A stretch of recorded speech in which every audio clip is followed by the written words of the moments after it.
Kung ang Diyos ay mabuti, bakit may kasamaan sa mundo? Marami nagtatanong nito.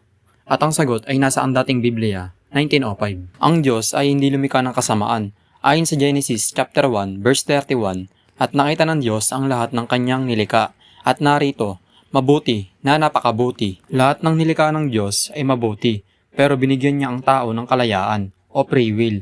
Ang kalayaang pumili sa pagitan ng mabuti at masama. Ang kasamaan ay bunga ng maling paggamit ng free will. Ayon sa Deuteronomio chapter 30 verse 19, aking tinawag ang langit at ang lupa upang maging saksi laban sa inyo.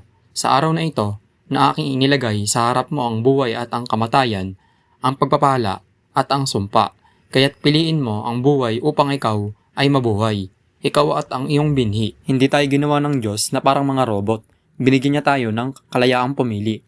Pero nang piliin ni Adan at Eva ang pagsuway, pumasok ang kasalanan at kasamaan sa mundo. Ayon sa Roma chapter 5 verse 12, kaya kung paanong sa pamamagitan ng isang tao ay pumasok ang kasalanan sa sanlibutan at ang kamatayan sa pamamagitan ng kasalanan, at sa ganito'y ang kamatayan ay lumaganap sa lahat ng mga tao sapagkat ang lahat ay nangagkasala. Dahil sa kasalanan ng tao, dumating ang kamatayan, sakit at ang lahat ng anyo ng kasamaan sa mundo. Ang Diyos ay makatarungan at may layunin. Ayon sa Roma chapter 8 verse 28, at nalalaman natin ang lahat ng mga bagay ay nagkakalakip na gumagawa sa ikakabuti ng mga nagsisiibig sa Diyos, sa makatuwid, bagay niyaong mga tinatawag alinsunod sa kanyang nasa. Kahit may kasamaan, may layunin ang Diyos. Binibigyan niya tayo ng pagkakataong lumapit sa Kanya at piliin ang mabuti. Ngayon, ikaw naman ang tatanungin ko, kung may free will ka, paano mo ito gagamitin para mas mapalapit sa Diyos? Ilagay mo sa komento ang sagot mo.